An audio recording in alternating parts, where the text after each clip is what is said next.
Hi everyone, I'm Dale Smith, aka Journo Dale, and we're here to talk about Canadian politics.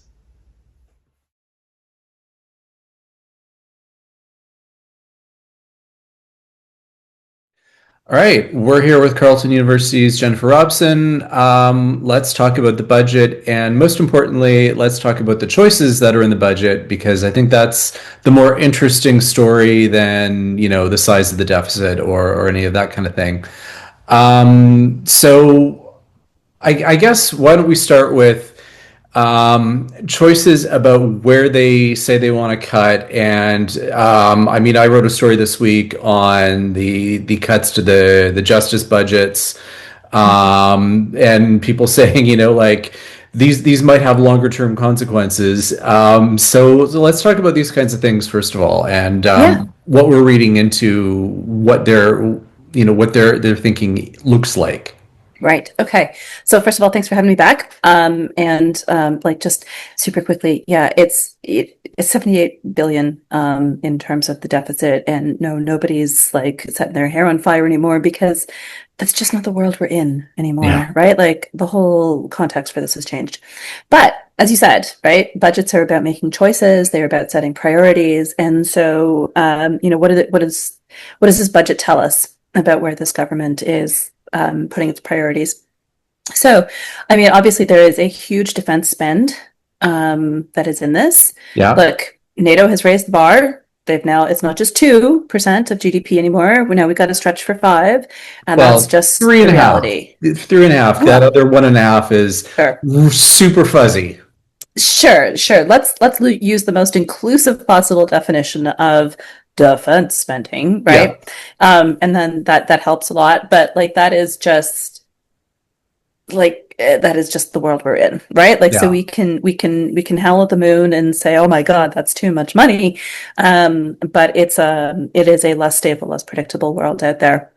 And then I can kind of see they have a tranche of spending that I would say is like defense adjacent Hmm. when in terms of thinking about like the moment that we find ourselves in, it's not a hot war, but it's an economic war, right? Yeah. And so where are our assets? Where are our strengths as a country that we can reinforce and bolster? And so that's where things like the critical minerals sovereign fund. I sort of see that as part of that piece.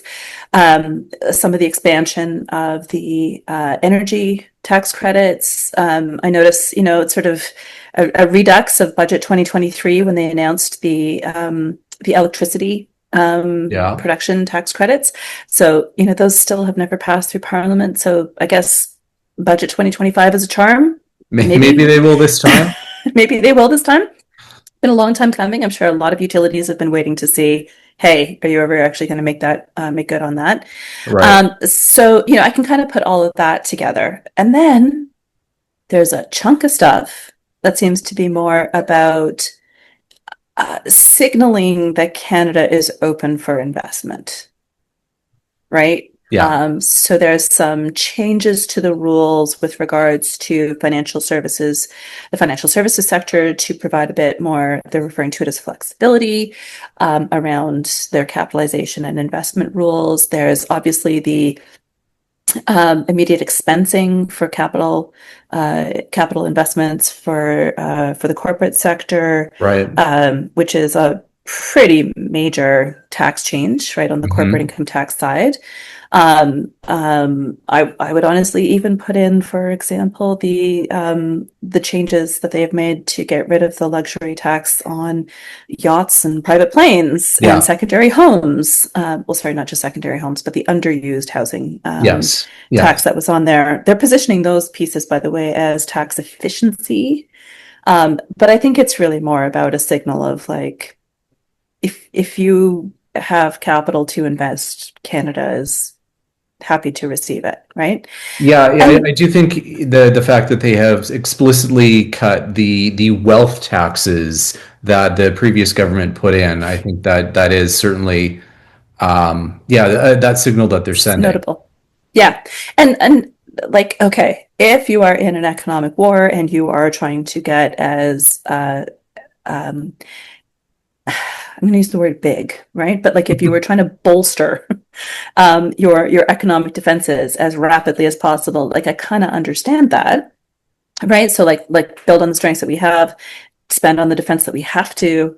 Um, I'm not totally sure though that tax cuts are what is really truly going to attract investment to Canada. Yeah. Yes, it's true that at a, on a when you compare this to the big beautiful bill, it does put Canada at a tax advantage. But let's think, like, pause for a second and think, what are our real advantages? It's like it's stability, it's rule of law, it's predictability in our policy cycles, Yeah. it's good quality of life, it's a highly educated workforce. Yeah. And on that last part there, I sort of thought, wow, there's sort of a weird missing part to this package. There's nothing for the workers who are fundamentally a big part of your soldiers, right, in Yeah. an economic war. Yeah. There's not a lot in there for them. Yeah, and I guess to that, one of the things that nobody's really talking about anymore is just the size of how much of this budget is eaten up by that tax cut that they have put Mm, through. yeah, and there's no real kind of effort to find revenue sources elsewhere. Not Yeah, much, right? yeah, And that's a choice. That's a it's a choice, but choice. yeah, it's a choice. And I'm sure that this government would also say that, look, they already did the revenue cut for workers in terms of the reduction of the bottom income tax bracket. Yeah. I will give them a bit of kudos on two things related to that, which is that number one, there is a small measure in this budget that tries to address the fact that for people who have incomes in that lower marginal rate, Hmm. but who also then rely on the non-refundable tax credits, to do their work. This sort of temporarily equalizes the non-refundable credits, because remember that the non-refundable credits that reduce the taxes that you owe are Right. always calculated at the lowest marginal rate, right? Yeah. So in terms of there ended up with that tax cut, believe it or not, there ended up being some winners and losers, including losers who actually don't have high income, right? But Yeah. yeah. Anyway, so this sort of corrects that little funny thing of what happens when you change the tax system. And they're also doing they're making some progress in terms of tax agency reconciliation, I think is the proper term, but automatic tax filing is the Yeah. thing that Yeah. most I people knew call that it. was one of the things that you have been keeping your eye on. Yeah, yeah.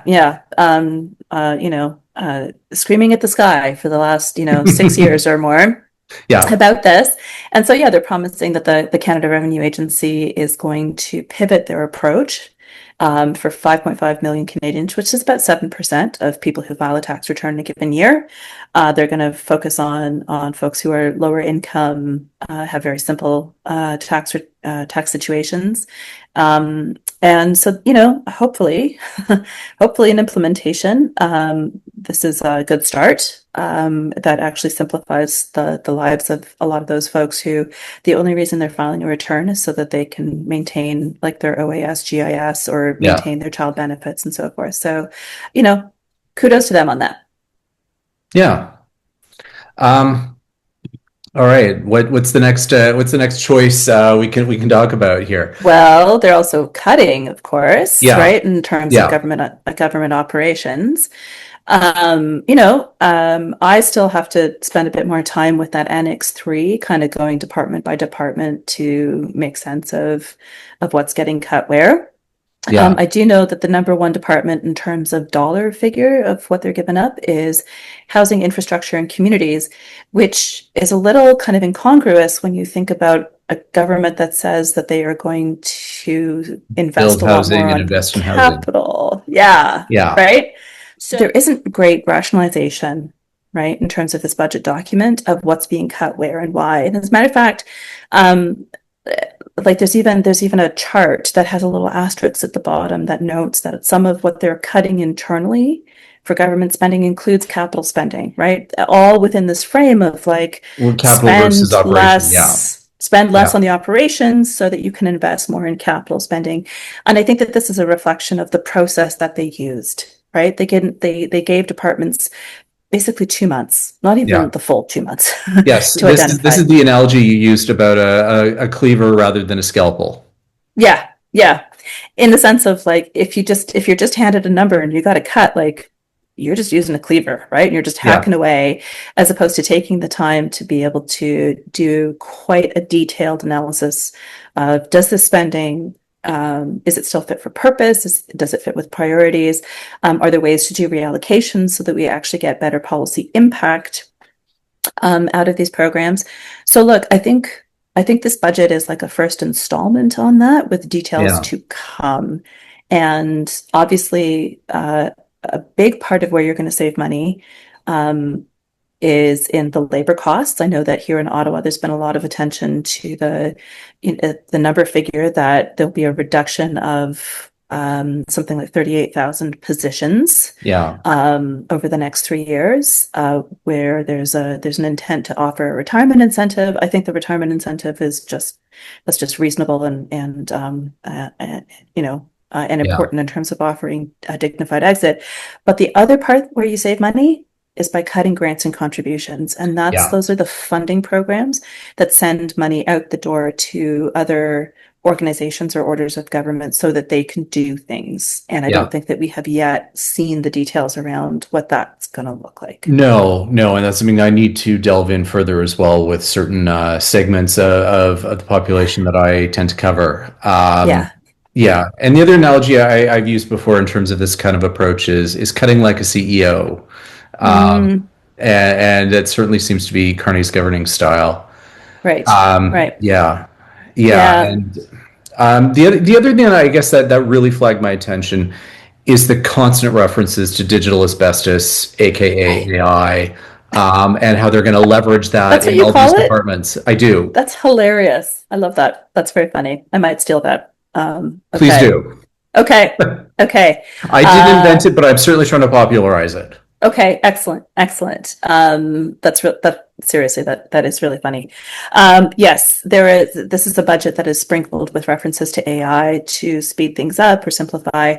So, for example, for firms that are applying for the scientific research and exploration tax credit, SHRED, which is sort of one of the big ways that our tax system tries to incentivize firms to do research and innovation. That is supposed to be sped up because there's going to be an AI agent that is reviewing applications instead of, you know, Humans. humans at the revenue agency. So that's one example there. Another one that they've mentioned is using an AI client to be able to help unemployed workers get matched with job openings through the new revamped job bank. Right. Um, you know, I mean, maybe, I don't know, maybe there's a use case for some of these things. I can imagine cases where like there are routine rote tasks, like anytime that you're applying for a government program or service Hmm. through a web portal, there is a non-zero possibility all you're doing is actually completing a fillable PDF, and that behind the scenes a human has had to take your application information and manually enter it into the real computer system that they're using internally. So maybe for stuff like that, there's a great use case, but I think that there are important questions here around like trust. Yeah. And even if you're getting efficiency, are you also getting the same accuracy and accountability that you need for a Yeah. government program to work? And we've heard enough horror stories now in terms of corporations where they've been telling people to use the digital asbestos, and then it turns out that they weren't more productive because they had to spend all of their time fixing all of the mistakes. And I just worry that all of the efficiencies this government is going to look for and all the money they're going to pour into it is going to turn out to be a very costly mistake. I've seen some of the evaluations coming out of the United Kingdom in particular, where they've been a bit further ahead in terms of piloting and reporting on the use of AI in public services. And it does seem like there's self-report data that says people feel like it improved their productivity, like Mm. that tasks became faster, particularly things dealing with things like Excel spreadsheets.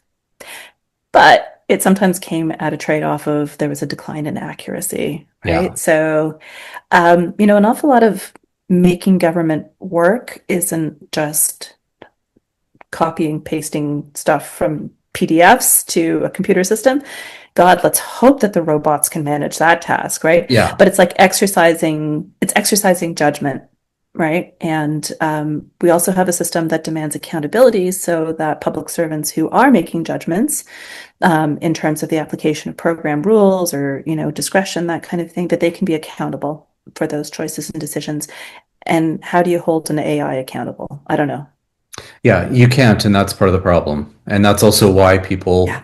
certain people want to use them. That's the trade-off that we have to continually manage in terms of when we think about implementing these systems Yeah. into our processes.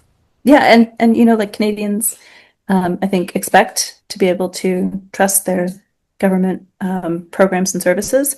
Um, and some of that has to do with trusting that there is a person behind the system. So again, like I think that there's probably some good use cases for the adoption of AI within government. But yeah, it's there are trade-offs for sure. Yeah, yeah, absolutely. I guess last question, and I don't know how much of this you could actually comment on, but the other thing Try. that came out at the same time was the immigration numbers. And it really feels to me like this government is buying into some of the scapegoating and Mm, I'm starting to build like we won't need as many houses because we won't have as many immigrants kind of thing. Like and that kind of starts making my spidey senses start tingling a bit. And I'm just wondering if this mm. is something that you kind of picked up on as well in what you've been seeing. Huh. I mean, I haven't yet thought about the scapegoating question.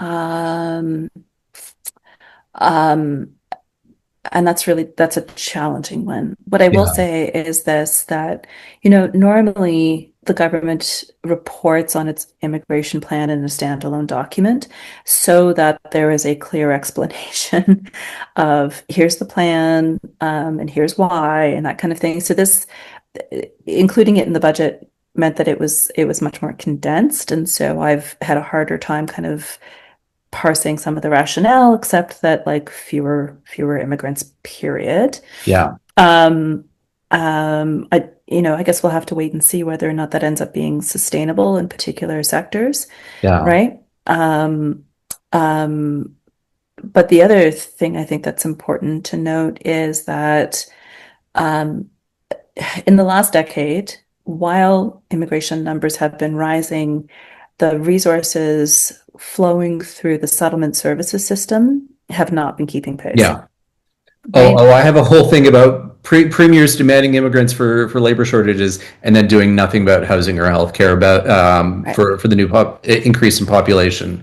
So Totally, totally. And yeah, even some of the like the dedicated programs and services that are there for new immigrants to Canada, for like employability, language training, just even yeah, basic orientation services, the resources for that didn't keep up with the population that was being admitted. And I have to check, but I am pretty darn sure that the Department of Immigration, Refugees and Citizenship Canada has also had to cough up, millions and millions of dollars in terms of program reductions.